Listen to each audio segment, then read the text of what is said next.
구약성경 사무엘상 1절부터 13절입니다. 오늘은 하나님의 관점을 배우다, 이런 점으로 말씀을 나누겠습니다. 기도하겠습니다. 사랑하는 아버지 하나님, 오늘도 우리가 주의 말씀을 묵상합니다. 아버지의 뜻을 알고 주님이 보시는 것을 보며 주님의 마음을 담는 은혜의 시간 되게 도와주시옵소서. 부탁하며 예수님의 이름으로 기도하옵나이다. 아멘. 드디어 사무엘상의 주인공인 다윗의 이야기가 이제 시작이 됩니다. 특히 12절에 나온 이 다윗의 모습을 보고 르네상스의 예술가들은 반했어요. 그래서 다윗을 조각하기를 시작을 했습니다. 특별히 15세기에 메디치 가문이 피렌체를 장악했을 때 르네상스 예술이 활발하게 붐을 하고 있었기 때문에 전 각지에서, 전 세계에서 석고 대리석들이 두오모 성당 작업장으로 몰려오기 시작을 했어요. 그리고 그 중에 우리가 아는 유명한 도나텔로라고 하는 사람이 1408년 그리고 1440년에 다비드상이라고 하는 이 다윗상, 오늘 본문에 나온 다윗의 모습을 석고 대리석으로 한번 만들고, 두 번째는 골리앗을 목을 자른 것을 청동도 한번 만들고, 이러면서 다비드상을 만들었어요. 그 도나텔로의 다비드 상만 봐도 사람들이 막 박수를 칠 정도로 감탄을 하게 됐는데, 그 이후로 60년이 지난 후에 우리가 잘 아는 미켈란젤로라고 하는 사람이 다비드상을 다시 한번 만들면서 르네상스 예술의 조각 예술에 획을 긋는 일이 벌어지게 돼요. 그 당시에 아까도 말했지만 메디치 가문이 이 피렌체를 장악하고 있었고 막 예술이 부흥하고 있었기 때문에 수많은 전 세계 유명한 석고 대리석들이 다 몰려왔어요. 근데 그 중에 하나 두오모 대성당 작업장에 온 크기가 거의 5m 49 정도 되는 대리석이 하나가 있었어요. 근데 이 대리석을 그 당시 조각가인 시모네라고 하는 사람이 도전을 했다가 실수를 해가지고 이 가운데 부분이 깨뜨려졌어요. 그래서 이걸 못 쓰겠구나 하고 그것을 방치하고 옆으로 치워놓게 됐어요. 근데 그때 디두치오라고 하는 도나틸로의 제자가 나도 한번 선지자상을 만들까? 이런 고민을 하다가 이 돌을 가지고 선지자상을 예언자 조각상을 만들려고 시도를 합니다. 근데 너무 어려워서 포기를 해버립니다. 그 다음에 로셀리노라고 하는 조각가가 다시 한번 도전을 하는데 너무 작업이 어려워. 이미 깨어진 부분이 많으니까 그 해보다가 결국은 여기저기 다 망가뜨리고 결국은 또 포기를 해버립니다. 그리고 마지막에 도나텔로가 한 번 더 시도를 하는데 그에게 의뢰를 했는데 도나텔로가 딱 그 돌을 보더니 이런 걸로 뭘 만들어? 그러면서 포기를 해버립니다. 그리고 그 돌은 40년 동안 두오모 성당 작업장의 한 구석에 처박혀서 있었던 거예요. 근데 시의회에서 이 26세의 천재인 미켈란젤로에게 한번 조각을 한번 해주면 안 되겠느냐라는 의뢰를 합니다. 그래서 미켈란젤로가 이 버려진 돌, 폐석인 석고 덩어리를 친구와 함께 보러 갔어요. 친구가 일화에 의하면 그렇게 얘기합니다. 아니 이렇게 쓸모없고 버려진 돌을 왜 여기다 갖다 놓은 거야? 저걸로 뭘 조각할 수 있어? 그때 미켈란젤로가 이렇게 얘기했어요. 아니야, 난 저 속에서 천사를 보았어 라고 이렇게 말을 합니다. 그러고 나서 그 5m가 넘는 돌을 두오모 성당 작업장에 갖다 놓고 아무도 보지 못하게 이미 버려진 죽어버린 폐석을 살려내겠다고 작업을 시작하니까 피렌체의 모든 사람들이 폐석을 죽은 돌을 살려낸다는 소문에 여기저기서 웅성웅성 몰려듭니다. 그래서 미켈란젤로가 아무도 보지 않게, 아무도 들어오지 않게 벽과 우리가 아는 그 작업할 때 이렇게 사다리처럼 쌓아놓는 인부들이 쓰는 그거를 쌓아서 천막을 쳐서 아무도 들어오지 못하게 막고 3년 동안 그 안에서 혼자 끙끙거리면서 심지어 종들도 못 들어오게 하고 혼자 3년 동안 애쓰고 애써서 만들어낸 게 그 위대한 다비드상이다 라고 얘기를 하는 거예요.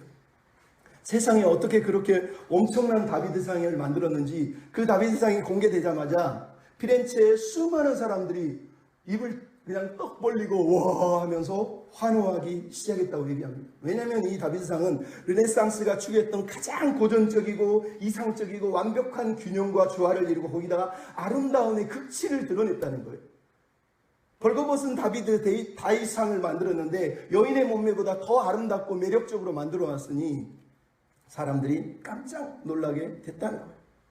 여러분, 저 구석에 쓸모없다고 버려진, 이미 깨뜨려져 버린 그 돌을, 저거는 필요 없는 돌이라고, 쓸모없는 돌이라고 여기 버려버린 그 돌은 미켈란젤로는 눈에 보이는 것으로 보지 않고 어떤 영감을 가지고 그 돌 속에 있는 한 존재를 보았다는 거예요.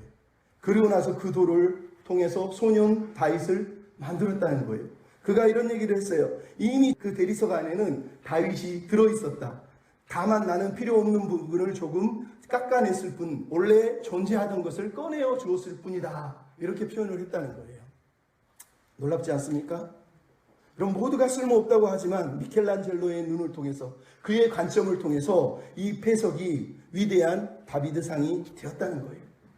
여러분, 석고만 그러겠어요? 쓸모없이 버려져 있는 새 조각도 나무 조각도 보는 사람이 어떤 관점으로, 어떤 시선으로, 어떤 생각으로 바라보느냐에 따라서 그것은 새로운 가치를 부여받게 되는 겁니다. 우리의 인생도 마찬가지예요. 우리의 삶도 어떤 시선으로 바라보느냐에 따라서 우리의 삶의 가치와 행복은 완전히 달라질 수가 있는 거예요. 그래서 인생에서 가장 중요한 것을 관점이라고 얘기합니다. 영어로 perspective, viewpoint 이렇게 얘기합니다. 사전적인 의미로는 어떤 사안이나 어떤 사건에 대해서 그것을 바라보는 방향, 그것을 향하여서 생각하는 입장을 얘기할 때 그거를 관점이라고 얘기합니다. 영어로 viewpoint라는 말은 어떤 포인트를 가지고 어떤 것을 중요시 여기고 바라보느냐, 이것을 얘기할 때 관점이다 이렇게 얘기하는 거예요. 그러니까 우리가 색안경을 쓰고 바라보면 그게 파란색이면 다 파랗게 보이고, 빨간 안경으로 보면 다 빨갛고, 검정색으로 보면 다 검정색인 것처럼 내가 가진 관점으로 세상을 볼 때 그 관점이 바로 나의 관점인 거예요. 근데 문제는 뭐예요? 우리의 관점은, 우리가 쓰고 있는 안경은 죄로 오염되어 있고 얼룩져 있어서 우리 앞에 이미 더러운 것이 가득해요. 그래서 우리가 보는 것은 다 하나님이 보시기에 민망한 것들이라는 거예요. 결코 아름다운 관점으로 우리는 세상을 바라보고 있지 않아요. 그래서 스토아파인 에픽테토스라고 하는 철학자가 이런 얘기했어요. 인간은 일어난 사건 때문에 고달픈 것이 아니라 그 사건을 바라보는 시각, 관점 때문에 괴로운 것이다, 이렇게 얘기를 한 거예요. 여러분, 맞잖아요. 우리는 다 눈을 가지고 있어요. 내가 본 거를 저 사람도 보고, 내가 본 영화를 저 사람도 봤고, 내가 읽은 책을 저 사람도 읽었는데 나중에 어떤 느낌을 받았냐고 물어보면 다 다른 얘기를 해요. 똑같은 말을 하는 사람이 몇 명 없어. 왜? 내가 경험한 것과 내가 배운 것과 내가 알고 있는 환경의 지식과 이런 것들이 내 관점을 만들어놔서 내가 그거를 똑같이 봤는데 다르게 해석을 하는 거예요. 왜? 내 관점이 병들어 있고 왜곡되어 있으니까 그런 일이 벌어지는 거예요. 우리가 눈먼 맹인들이 코끼리를 만져보면서 어떤 사람은 다리를 보고 기둥이라고 그러고, 꼬리를 보고 막 동아줄이라고 그러고, 코를 보고 뭐 부채라고 그러고 막 이런 것처럼 우리는 눈을 뜨고 있는데 눈뜬 맹인들이에요. 보고 있지만 내가 보는 관점으로 코끼리 다리를 보고 코끼리 꼬리를 보는 것처럼 분명 똑같은 걸로 봤는데 다른 얘기를 하고 있는 거예요. 말 그대로 우리는 눈뜬 맹인과 똑같다는 거예요. 문제는 시력의 문제가 아니라 관점의 문제라는 거예요. 그게 우리 인생을 힘들게 한다는 거예요. 그래서 우리에게 중요한 건 관점을, 바른 관점을, 올바른 관점을 갖는 게 중요한 거예요. 우리나라의 관점 디자이너라고, 자기를 관점 디자이너라고 부르라고 말하는 박용우라고 하는 사람이 관점을 디자인하라라고 하는 책을 썼는데 거기서 이런 얘기를 해요. 어떤 관점으로 바라보느냐에 따라 해석 방식이 달라지고 전혀 다른 결과에 다다른다. 모든 사람의 차이는, 능력의 차이는 바로 이 어떤 관점으로 바라보느냐에 따라 달라지는 것이다. 세상을 읽어내는 힘도 통찰도 바로 그 관점에 있다. 내 삶의 행복도 내 관점, 그것을 바꿀 때만 일어날 수 있다. 이런 얘기를 하더라는 거예요. 여러분, 우리가 왜 행복을 못 느끼죠? 우리의 관점이 왜곡돼서 그렇습니다. 우리의 관점을 방해하는 게 뭐예요? 장애물이 있어요. 하나는 고정관념이에요. 내가 어려서부터 배운 지식, 경험, 습관, 이 매너리즘에 빠져있는 그것을 가지고 매일 해석을 하니 그것밖에 답이 없는 거예요. 다른 것을 보지를 못해요.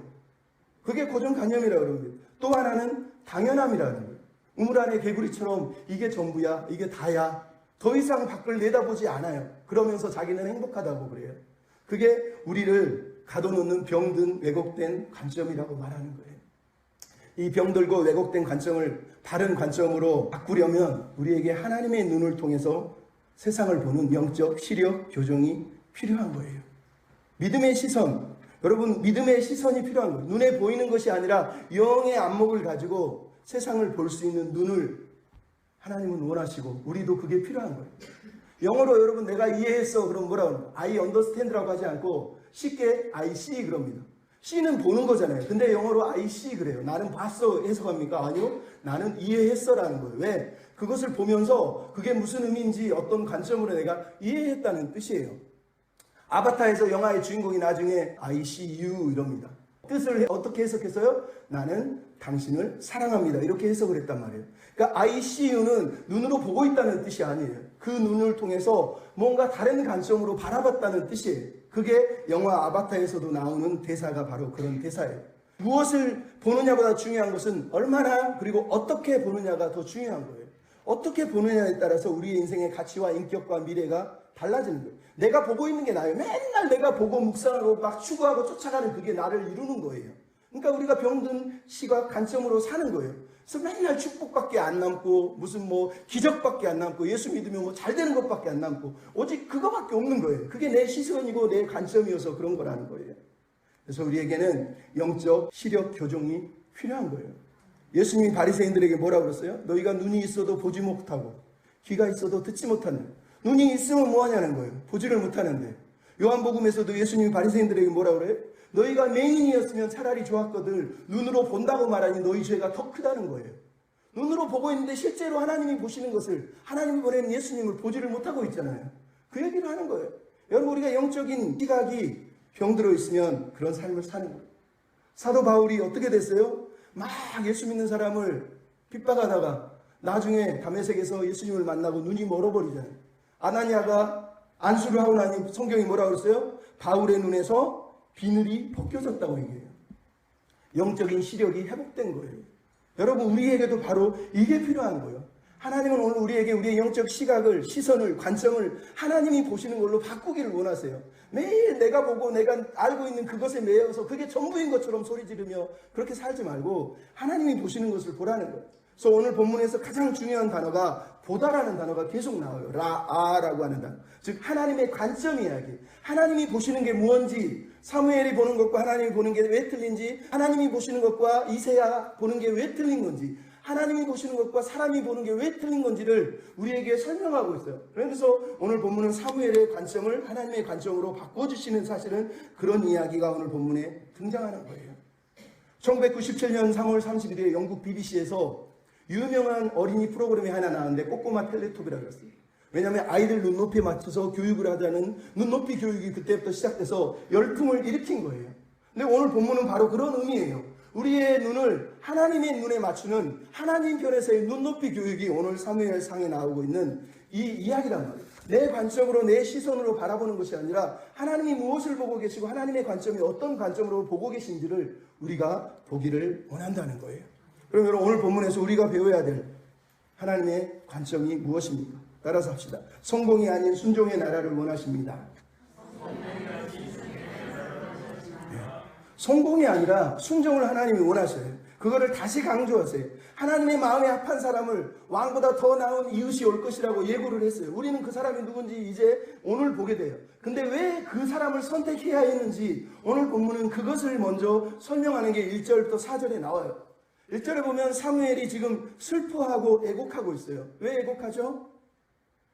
사울을 만나서 사울에게 하나님 나라의 꿈을 밤새도록 이야기해주고 기름을 부어주고 그에게 말씀으로 가르치고 지도하면서 하나님이 기대하는 왕이 되기를 그렇게 간절히 소원했는데 그가 결국은 하나님을 배신하고 하나님의 말씀을 버려버렸기 때문에 그런 사울을 보고 하나님도 그를 버렸고 사무엘도 더 이상 사울에게 가망이 없다는 걸 알고 안타까워하면서 애곡하며 울고 있어요. 그래서 지난번에 이렇게 여기서 슬픔이라는 단어는 죽은 사람을 향한 애곡이란 말이에요. 죽었는데 그 죽은 자를 향해서 애곡하는 거예요. 왜 애곡하죠? 너무 안타깝잖아요.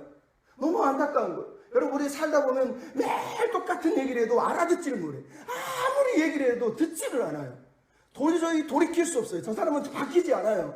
그 사람을 보고 답답해요. 근데 길이 없어요. 그러니까 그냥 우는 거예요. 이거 어떡하냐고 답답해 미치는 거예요.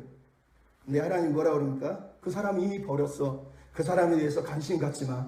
내가 보는 한 사람을 너도 봤으면 좋겠어 라고 오늘 본문에 말하는 거예요. 근데 제가 여러분 이 본문을 읽으면서 저는 사실 이 설교를 할 때마다 다른 사람들이 이 본문을 어떻게 설교하나 한 번씩 다 좀 들어보거든요. 근데 깜짝 놀랐어요. 왜냐하면 사람들이 뭐라 그러냐면 사무엘이 믿음이 없어서 어리석어서 사울이 죽었는데 막 울고 있대요. 또 뒤에 가니까 사무엘이 믿음이 없어서 이 믿음이 안 좋아서 엘리압을 보고 이새 아들 보고 이 사람이 왕이야 이랬다고 그러면서 사무엘이 막 실패하고 있고 사무엘이 실수가 많고 사무엘이 어리석다고 허점투성이라고 막 이렇게 설교를 하는 거예요. 여러분, 사무엘은 그런 사람이 아니에요. 오늘 본문이 그걸 강조하고 있다고 여러분 보십니까? 아니요. 사무엘이 왜 아파합니까? 무너져버린, 깨어져버린 하나님의 꿈 때문에 아파하고 있는 거예요. 울고 있는 거예요. 그 사람에게 하나님이 하나님 나라의 비전을 지금 들려주고 보여주고 하나님 나라를 향한 사명을 맡기고 있는 걸 우리가 봐야 돼요. 여러분, 여호수아 1장에서 모세가 죽었어요. 여호수아가 뭐하고 있었어요? 주저앉아서 이제 누가 우리를 끌고 가? 그러면서 자포자기 하듯이 절망하고 있어요. 그랬더니 하나님이 여호수아에게 뭐라 그럽니까? 너는 일어나 이스라엘 족속을 데리고 내가 주는 땅으로 가라! 라고 하나님이 명령하세요. 사무엘이나 여호수아나 하나님이 아직 말씀하시지 않은 거예요. 그가 절망을 하는 건 아무 문제가 없어요. 왜? 절망을 하는 이유가 뭐예요? 하나님이 아직 말씀을 하지 않았기 때문에 절망하는 거예요. 더 놀라운 건 뭐예요? 절망한 그 사람이 하나님의 말씀을 듣자마자 결국은 하나님과 대화하고 순종했다는 게 중요한 거예요.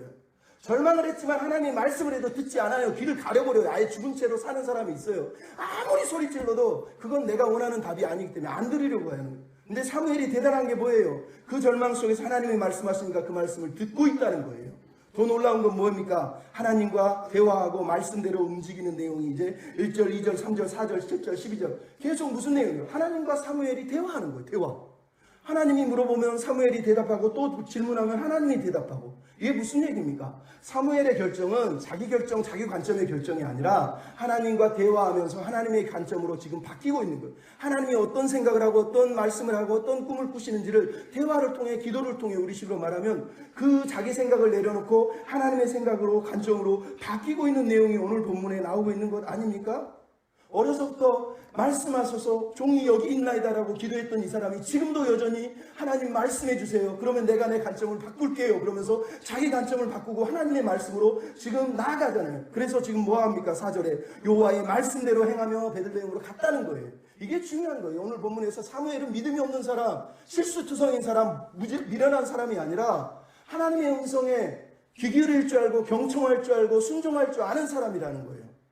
그 사람을 통해서 하나님의 나라가 새롭게 지금 시작하는 그 시작점을 이 사무엘을 통해서 예비하는 거예요. 세례 요한에게 주의 길을 예비하라 한 것처럼 사무엘에게 이제 다윗의 길을 예비할 수 있도록 길을 열어주고 있는 걸 우리가 보고 있는 거예요. 즉 이 나라는 말씀의 나라이기 때문에 순종 외에는 길이 없는 거예요. 근데 사울은 뭐 했습니까? 순종하지 않았어요. 성공만 하면 되는 줄 알았어요. 성공하면 내가 컸으니까, 유명해졌으니까 이러면 된 거 아니에요?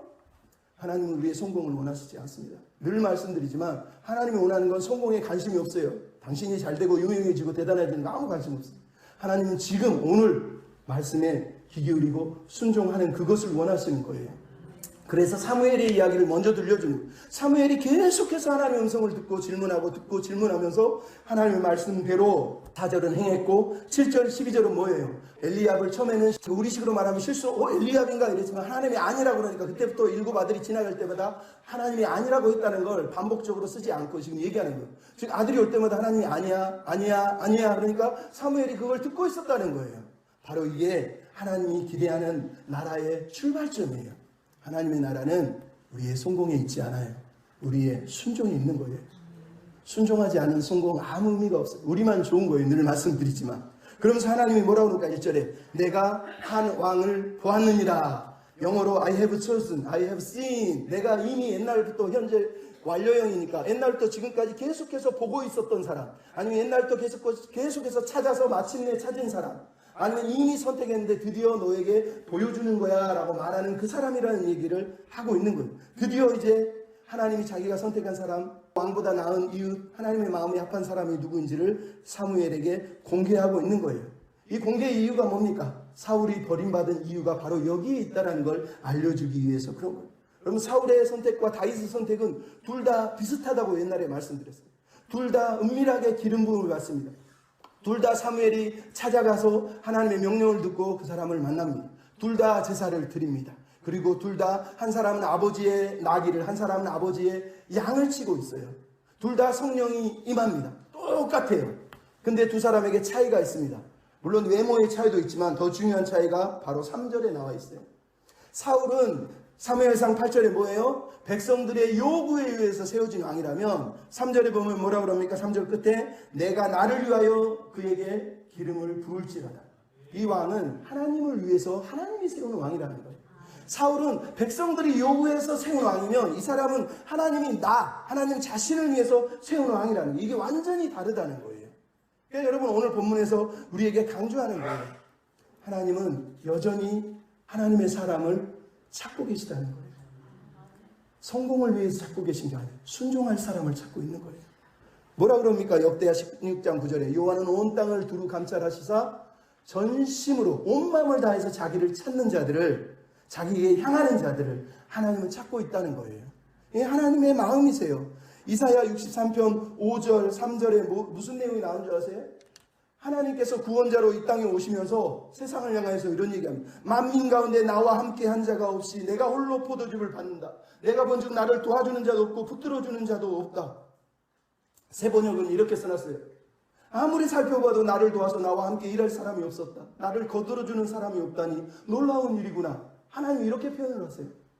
하나님은 하나님 나라를 위해서 함께 일할 사람을 찾는데 아무도 함께 하자고 하나님께 오는 사람이 없었다는 거예요. 그걸 이사야서에서 표현을 하는 거예요. 에스겔서 22장 30절은 뭐라 그럽니까? 이 땅을 위하여 성을 쌓으며 무너진 망대를 막아서서 나로 하여금 멸망하지 못하게 할 한 사람을 찾는데 그 사람이 없다고 얘기를 하는 거예요. 여러분, 하나님은 오늘도 사람을 찾으세요. 하나님의 나라를 위하여서 순종할 사람을 찾는 거예요. 하나님의 나라의 핑계를 대고 자기 성공을 위할 사람을 찾는 게 아니라 자기를 내려놓고 하나님께 순종할 사람을 찾으신다는 거예요. 두 번째, 하나님의 관점이 뭡니까? 따라합시다. 두려움이 아닌 평화의 나라를 원하십니다. 평화의 나라. 죄송합니다. 평화의 나라. 오늘 본문에 보면 사무엘이 하나님의 명령을 듣습니다. 근데 가기가 어려워요. 왜? 사울이 자기를 죽일 거라고 2절에 말씀을 합니다. 그랬더니 하나님이 사무엘에게 거기 가서 매년제라고 하는 제사를 늘 이스라엘은 가족별로 중앙성소에 안 하고 그 마을에서 드렸기 때문에 당연히 제사 드리러 가는 건 만들어내는 것이 아니라 원래부터 있는 자리에 네가 참여하면 되지라고 이렇게 방법을 알려주세요. 얼마나 사무엘과 하나님의 관계가 끈끈한지를 지금 보여주는 거예요. 대화를 통해서 근심과 걱정을 내려놓으면 하나님이 답을 주시면서 이 방법을 찾아가시는 모습을 우리에게 보여주고 있지 않습니까? 이 내용 속에 뭐가 나오는 거예요? 하나님이 사무엘을 보내서 왕을 세우시는 역사의 주관자, 한 개인뿐만 아니라 한 왕뿐만 아니라 한 나라조차도 하나님이 선택하시고 무너뜨리고 세우시는 거예요. 다니엘서에 보면 다니엘이 설명하지 않습니까? 느부갓네살 입을 통해서 지극히 높으신 이가 사람을 다스리고 나라를 세우기도 하고 무너뜨리기도 하신도다. 한나의 기도에서는 하나님이 한 사람을 세우기도 하고 무너뜨리기도 하신도다. 하나님은 한 나라와 한 개인과 한 왕을 세우고 무너뜨리는 거예요. 그 악한 왕이 여전히 존재하는 건 하나님이 허용해서 존재하는 것이지 그 사람이 선해서 존재하는 게 아니란 말이에요. 오늘 사울이 존재하지만 하나님이 또 다른 왕을 세우시는 것은 그 사울이 좋아서 허용하시는 게 아니고 나쁜 놈이지만 그냥 허락해 주실 뿐 실제로 하나님이 꿈꾸시는 나라의 왕은 아니라는 것을 드러내기 위해서 사무엘을 지금 베들레헴으로 보내고 있는 거예요. 그러니까 사무엘의 방문은 뭐예요? 정치적으로는 모반이고 반역행이란 말이에요. 사울이 볼 때는 사울의 왕권을 위협하는 일을 행하기 때문에 사무엘은 죽을 수밖에 없는 일을 지금 하고 있는 거라는 거예요. 근데 하나님은 이 일을 하고 계시는 거예요. 하나님은 사울의 체계를 거부하셨을 뿐만 아니라 사무엘을 수없이 보내서 너는 틀렸어, 너는 왕이 아니야, 하나님의 뜻과 달라라고 계속 외치게 했다는 거예요. 여러분, 그것이 중요한 거예요. 왜 이것이 중요합니까? 여러분, 우리가 성경을 잘못 읽으면 로마서 13장 1절을 가지고 각 사람은 위에 있는 권세에게 무조건 복종해야 돼. 그것을 어떤 사람은 나라에 빗대고 어떤 사람은 자기 개인에게 빗대고 권위를 자랑합니다. 근데 여러분, 로마서는 그런 뜻이 아니에요. 뭐라고 되어 있어요? 그 권세가 선한 일에 대해서 두려움이 되고 악한 자를 책망하기 위해서 하나님이 그 권세를 세운 거라는 거예요. 그래서 그 권세는 13장 4절에 그는 하나님의 사역자가 돼서 선을 행해야 되는 거예요. 즉 하나님의 사역자로서 선을 행하지 않는 권세는 하나님의 권세로 여러분이 인정하지 않아도 되는 거예요. 사무엘처럼 나쁜 권세, 악한 권세, 잘못된 리더를 향해서 저항하고 반역하는 것은 아무 문제가 없는 거예요. 그것을 무슨 권세니까 기름 부었으니까 여러분 그런 말 하면서 붙들어 놓으면 안 되는 거예요. 그럼 그래서 계시록을 보면 뭐가 나와요? 계시록에는 무슨 얘기 나와요? 여자의 자손을 용과 용의 백성들, 즉 마귀의 세력들이 하나님의 백성과 싸우고 있다고 얘기를 해요. 근데 거기서 말하는 용의 후예가 누구예요? 로마 시대의 로마를 말하고 있는 거예요. 왜 사도 바울은 로마서 13장에서는 그 권위에 복종하라 이렇게 얘기했는데 계시록에서는 로마를 적대적인 사탄의 왕국으로 싸우라고 말하고 있는 거예요. 두 개는 틀린 게 아니에요. 하나님이 로마 시대에 처음 바울 시대에는 허용을 하신 거지만 나중에 계시록 시대에는 그 권력이 그 나라가 하나님의 나라를 대적하고 있기 때문에 결국은 대적하라고 말씀을 하고 있는 거란 말이에요. 그래서 여러분, 사울에게 하나님은 사무엘을 보내서 잘못되고 나중에 다윗을 보내서 잘못됐다고 말하고, 이스라엘의 수많은 왕들도 선지자를 보내서 너 틀렸어, 너 잘못됐어, 너는 하나님의 왕이 아니야 라고 대들게 만든 게 하나님의 계획이셔요. 심지어 예수님은 로마만 아니라 하나님을 믿는다고 자랑하는 대제사장과 이스라엘 그 나라를 향해서 썩은 나라라고, 독사의 자식들이라고 향해서 알려주시는 분이 예수님 아닙니까? 그러니까 여러분, 왜 이런 일을 하시는지를 알아야 돼요. 그 나라가 하나님이 주시는 평화의 나라가 아니기 때문이에요. 오늘 사무엘이 뭐래? 나는 평화를 위해 왔다는 거예요. 무슨 평화? 지금은 평화가 없어요. 사울이 무력으로 권력으로 압제하고 사람들에게 두려움을 주고 공포를 주고 있는 나라이기 때문에 사람들이 벌벌 떨고 있어. 사무엘도 두려워하고 있는 거예요. 하지만 하나님의 마음은 평화를 주는 거예요. 왜? 이 평화는 사무엘이 이미 사무엘상 7장에서 누렸잖아요. 에베네셀에서 사무엘이 있는 동안에 그 땅이 완전히 평화로워서 모든 사람이 평화를 누린 나라가 사무엘이 경험한 나라예요. 사무엘이 그냥 인사로 샬롬 하고 끝나고 있는 것이 아니라 사무엘이 온 이유는 사무엘이 가져올 왕, 사무엘이 장차 기름 부을 왕이 평화의 왕으로 오실 거라는 거예요. 그 왕이 오셔서 지금 두려움과 공포로 다스리는 사울을 몰아내고 진짜 하나님이 주실 평화를 이 땅에 가져오실 것이다 라고 우리에게 말씀을 하기 위해서 이 얘기를 하고 있는 거예요. 하나님은 평화를 원하세요. 비록 악한 권세가 다스리지만 하나님이 그거를 지금 당장 무너뜨리지 않는 건 허용을 해주시는 거지, 그렇다고 거기에 순응하라고 말하는 건 아니에요. 악한 리더십, 잘못된 리더십을 향해서 잘못됐다고 말하지 못하는 게 부끄러운 거예요. 그러니까 신앙으로 그런 것들을 하면서 우리가 평화를 구하고 평화를 추구하는 사람이 되라고 성경이 그래서 계속 강조를 하고 있는 거 아닙니까? 그러니까 그런 마음을 여러분이 배우셔야 되는 거예요. 나라를 위해서 싸우려고만 하지 말고 내 개인이 얼마나 하나님의 평화를 외치고 있는지, 내가 저 사람이 리더로서 아니면은 각 어떤 자리에 있는 자리에서 부끄럽지 않은지를 교회가 돌아봐야죠. 그런 것은 하지 않으면서 막 싸우는 것만 미친 듯이 뛰어가면 하나님 기뻐하시겠습니까? 오늘 본문이 말하는 게 그거예요. 사울처럼 하나님 말씀에 순종하지 않는 사람이 다른 어떤 죄인들보다 더 나쁜 죄인이라고 말하는 거예요. 하나님은 순종을 통해서 하나님의 평화가 이 땅에 임하기를 원하시는 거예요. 세 번째 따라합시다. 사람의 시선이 아닌 중심을 보시는 하나님. 하나님의 관점은 사람의 중심을 보신다는 거예요. 오늘 6절부터 10절에 나오는 게 뭡니까? 이새의 아들들이 사무엘 앞으로 지나갑니다. 7명이 초청을 받고 그 아들 7명이 지나갑니다. 6절에 사무엘이 엘리압을 보자마자 과연 이 사람이 여호와의 종이다 라고 얘기합니다. 왜요? 엘리압이 어땠기에? 엘리압이 사울과 같았기 때문에.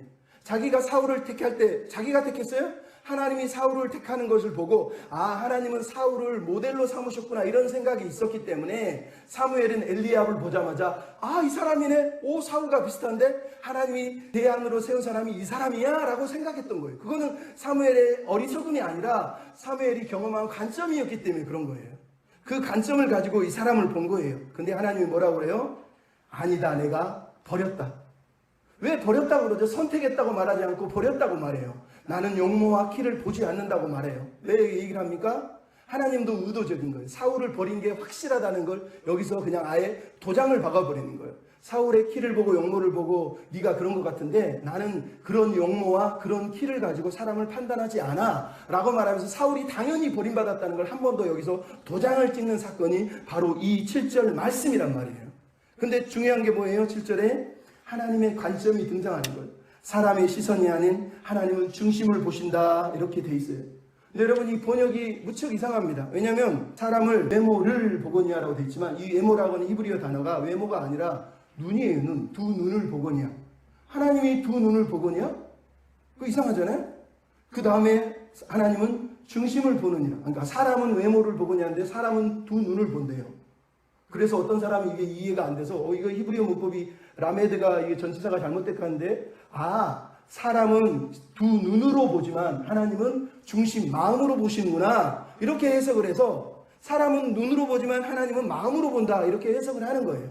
근데 여러분 오늘 본문에 써진 대로 읽어도 상관없고 지금 번역한 대로 읽어도 상관이 없어요. 왜? 중요한 건 사람이에요. 사람은 뭐예요? 두 눈으로 보거나 아니면 두 눈을 의식하면서 한다는 거예요. 사람은 모든 판단 기준이 남이 보는 나예요. 남이 보는 나라는 거예요. 남이 나를 어떻게 볼까? 나는 좀 칭찬받고 잘했다 하고 싶은데 저 사람이 나를 어떻게 볼까? 사울처럼 늘 남의 시선에 집중하여서 사는 것을 지금 오늘 본문이 말하고 있는 거예요. 내 하나님은 사람의 시선을 보지 않는다는 거예요. 오히려 하나님은 자기 마음, 자기 꿈, 자기 비전, 그리고 그 사람이 가지고 있는 그 마음의 중심을 보신다라고 얘기하는 거예요. 그래서 여기 히브리어 레바브라고 한다는 마음이 아니라 마음보다 더 깊은 내부 인간이다 이렇게 해석을 해요. 즉 그 사람의 동기를 말하는 거예요. 그 사람의 영혼의 크기를 말하는 거예요. 그 사람의 영혼의 성격을 말하는 거예요. 그냥 마음이 아니라 그 마음이, 그 영혼의 마음이 어떤 성격을 가지고 어떤 동기로 어떤 방향을 가지고 살아가는지 그 사람의 마음의 관점에 대해서 얘기를 하는 거예요. 그러니까 하나님은 하나님의 관점으로 그 사람의 관점을 보신다는 거예요. 그래서 그 사람의 동기가 병들고 관점이 병들었으면 하나님은 그 사람을 선택하지 않는다라고 말씀을 하는 거예요. 그러니까 여러분 오늘 우리가 왜 사는지, 무엇 때문에 사는지를 하나님은 내가 하고 있는 일로 보는 게 아니라 내 마음의 동기를 보시는 거예요. 동기. 근데 우리는 내가 하는 일이 나라고 자꾸 생각을 해요. 내가 막 일하면서 봐라 내가 하나님을 위해서 산다. 하나님은 그렇게 판단하지 않으세요. 하나님의 마음이 아픈 사람이라는 게 죄 안 지고 실수 안 하는 사람이라는 뜻이 아니에요. 그 사람은 실수하고 넘어질 수 있지만 끝까지 죽을 때까지 하나님을 향한 마음을 놓지 않는 사람, 그 동기가 온전히 하나님을 향하여서 늘 다시 돌아오는 사람을 가리킬 때 하나님의 마음에 합한 사람이다. 성경이 그렇게 얘기를 하는 거예요. 그러니까 오늘 본문을 보면서 내 마음의 동기를 내가 어떻게 알아요? 근데 오늘 본문에 나오잖아요. 내가 나의 무대를 만들고 내가 빛나기 위해서 주님을 이용하고 살면 그 사람은 남의 동기는 썩은 거예요. 하지만 주님이 세우는 무대에 서 있을지라도 스포트라이트를 받지 않을지라도 내가 드러나지 않을지라도 나는 주님 때문에 여기 서 있을게요 하고 내가 맡겨진 그 자리에서 그냥 주님을 섬기고 있는 사람이면 그 사람의 동기가 온전한 사람, 순전한 사람이라는 얘기를 하는 거예요. 나를 세우신 분이 있고 나를 보내신 분이 있고 나는 그걸로 만족해요 라고 그 자리에서 최선을 그냥 다하고 있는 그 사람, 하나님은 그 사람의 동기를 기뻐하신다는 거예요. 그래서 여러분 성경이 그렇게 얘기합니다. 나 여호와는 심장을 살피고 폐부를 시험하고 각 사람의 행위와 행실을 보응하십니다. 에레미야 17장 10절입니다. 하나님은 정말로 우리의 마음으로 보실 뿐만 아니라 우리의 마음, 심장, 폐부까지 살피시는 분이다라고 성경이 말씀하시는 거예요. 그래서 하나님이 찾는 사람이 뭡니까? 이사야 26장 3절 주께서 심지가 마음의 중심이 견고한 자를 평강하고 평강하도록 지키십니다. 마음의 동기가, 그 심지가 온전히 하나님을 향해 있는 사람, 그 사람을 하나님은 지켜주신다라고 얘기하는 거예요. 그러니 여러분, 하나님은 우리의 마음만 보실 뿐만 아니라 하나님 마음으로 보세요. 내 마음과 똑같은 사람을 찾으시는 거예요. 그래서 마음에 합한 사람이라고 말하는 거예요. 하나님의 마음의 관점, 하나님의 마음의 크기, 하나님의 마음, 그 비전, 그 꿈과 동일한 사람을 하나님은 찾고 계셨고 다윗이 그런 사람이라는 거예요. 그 사람이 죄를 안 짓고 실수를 안 한다는 게 아니라 그가 늘 하나님의 마음과 비전을 늘 쫓아다니는 사람이라는 얘기를 하는 거예요. 그래서 하나님이 기뻐했다 이렇게 얘기하는 거예요. 그래서 여러분 우리가 하나님을 믿는다면 하나님의 마음을, 하나님이 바라보시는 방향을, 하나님이 바라보시는 관점을 늘 추구해야 돼요. 뿐만 아니라 우리도 마음으로 보는 사람, 마음으로 보는 백성, 하나님의 마음을 가진 사람으로 살아내야 되는 거예요. 탈무드에 보면은 이런 말이 있어요. 행복을 얻으려면 자기 만족에서는 멀어져야 된다. 두뇌를 갈고 닦는 것보다 더 중요한 건 마음을 닦는 것이 더 중요하다. 하나님은 인간의 마음을 먼저 보시고 그 다음에 두뇌를 보신다. 이 탈무드가 말하는 신앙에 대한 이야기예요. 하나님은 마음을 보세요. 우리가 생각을 보시는 게 아니라 마음의 동기를 보시는 거예요. 생텍쥐베리의 어린 왕자에도 이런 얘기예요. 내 비밀은 이거야. 아주 간단해. 나는 오로지 마음으로만 봐야 잘 보인다는 거야. 가장 중요한 건 눈이 아니라 마음이야 라고 얘기합니다. 여러분 오늘 본문에 하나님이 말씀하시는 거예요. 우리는 외적으로 보이는 것만 맨날 허구적으로 것만 찾아서 무지개를 찾아 뛰어다니지 않습니까? 내 하나님은 그거 너무 피곤하다고 말하는 거예요. 하나님 보시는 건 남의 시선이나 내가 보는 세상이 아니라 하나님이 바라보시는 관점, 하나님의 마음의 중심, 그 중심이 내 영혼에도 있는지 그것을 살피신다라고 얘기하는 거예요. 다산정약용이 1801년에 정조가 사망한 이후에 서거한 이후에 결국은 세력을 잃고 저기 포항에 있는 장기라고 하는 곳에 가서 유배를 당하다가 나중에 강진으로 유배를 당합니다. 유배를 당하면서 이 사람이 놀라운 고백을 하게 돼요. 수호 제 디라고 하는 수필을 씁니다. 수호제가 뭐냐? 마음을 지키는 집이라는 거예요. 이게 무슨 얘기냐? 자기 형이 자기 집 현판에다가 수오제라고 하는 현판을 걸어놨어요. 그게 마음을 지켜야 된대. 근데 정약용은 그 당시는 이해가 안 됐어요. 권력을 누리며 살 동안에는 마음을 왜 지켜? 마음은 늘 나와 함께 있는데 내가 마음을 왜 지켜야 돼? 그랬다는 거예요. 근데 유배를 당하면서 그 형님이 쏘는 현판을 계속 묵상하면서 깨달은 게 하나 있었다는 거예요. 뭐? 세상의 모든 것은 달아나지 않고 그대로 있는데, 밭을 팔아도 밭은 거기 있고, 집을 팔아도 집은 거기 있고, 뭘 하든지 다 거기 있는데, 마음은 도무지 종잡을 수가 없어서, 저기 뭐 유혹이 하면 유혹을 가고, 재물을 보면 재물을 향해 달려가고, 인기를 보면 인기를 향해 달려가고, 성공을 보면 성공을 향해 달려가더라는 거예요. 이거를 묶어내고 어떻게 뭐 고삐를 채우려고 해도 이 마음은 고삐도 채울 수가 없고 잡을 수가 없다는 거예요. 그래서 세상에서 제일 중요한 게 마음을 지키는 거구나 라는 걸 깨달았다는 거예요.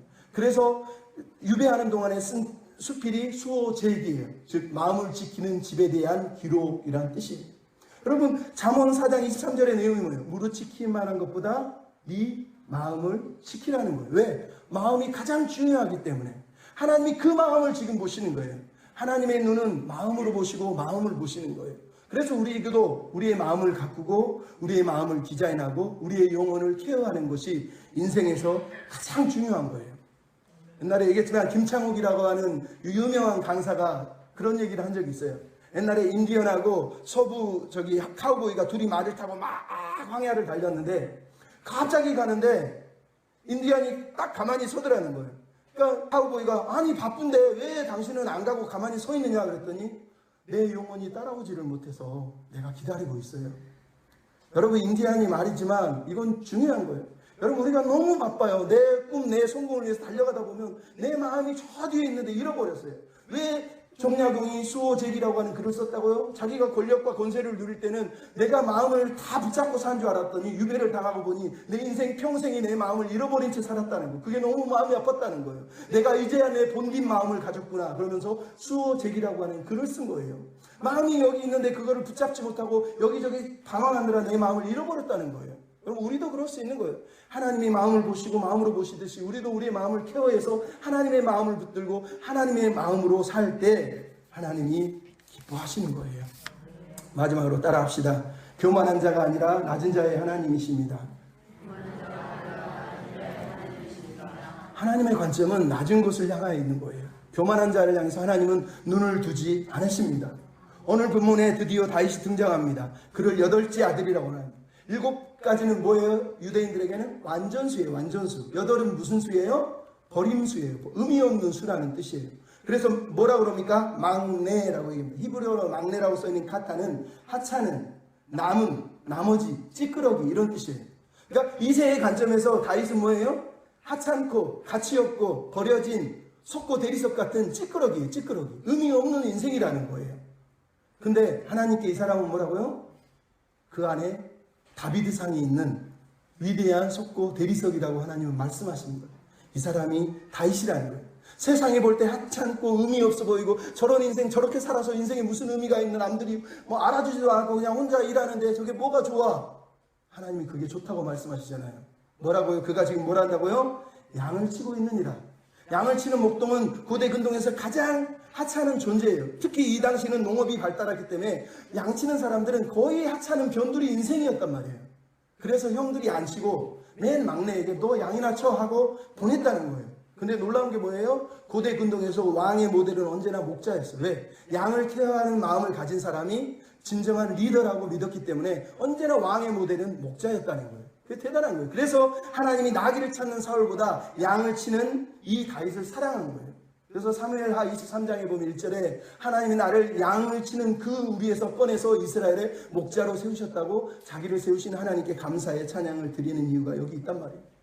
그러면서 뭐라고 말해요? 다윗의 외모가 이제 12절에 등장합니다. 어떻게 나왔어요? 피부가, 얼굴이, 눈이 너무너무 아름다워요. 피부는 어떻습니까? 불그렇다고 되어 있어요. 피부가 왜 불그러울까요? 선탱을 했잖아요. 밖에서 혼자 일했잖아요. 성실하게 아버지의 명령 따라서 양을 치잖아요. 그러니까 건강한 청년이 그을리고 구릿빛 피부를 가지고 열심히 살아낸 성실한 사람을 보여주고 있는 거예요. 부잣집 아들로 태어나서 사울처럼 낙이나 찾다가 어디 가서 쉬면서 나무 그늘에 앉아있는 사람이 아니라 항상 성실하게 하나님이 맡기신, 아버지가 맡긴 양을 위해서 사는 성실한 사람이었다고 말하는 거예요.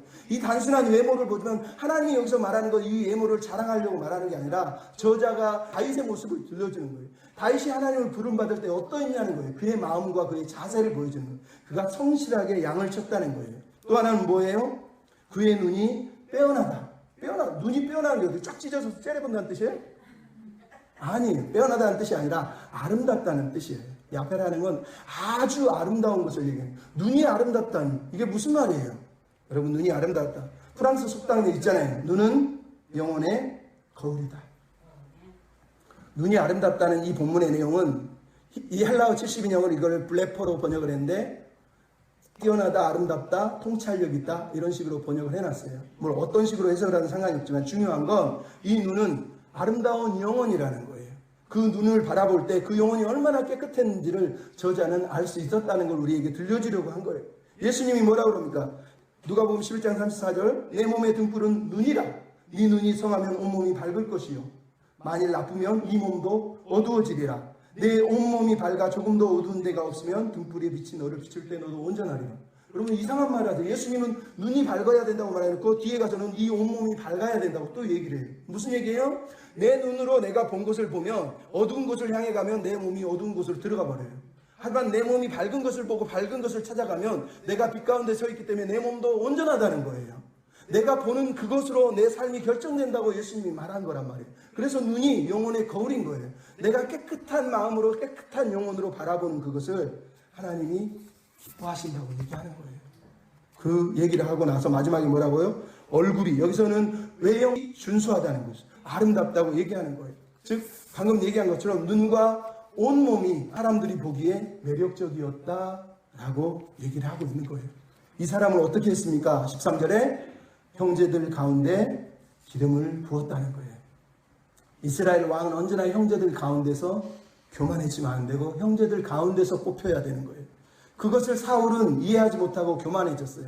하지만 하나님 다시 다윗을 형제들을 가운데 띵 둘러놓고 제일 어리고 하찮고 찌끄러기고 아무 의미 없다고 하는 그 막내 아들에게 형제들이 보는 앞에서 기름을 붓게 하심으로 인해서 다윗도 교만해지면 안 되고 형들도 교만하지 말라고 기름을 붓고 있는 거예요.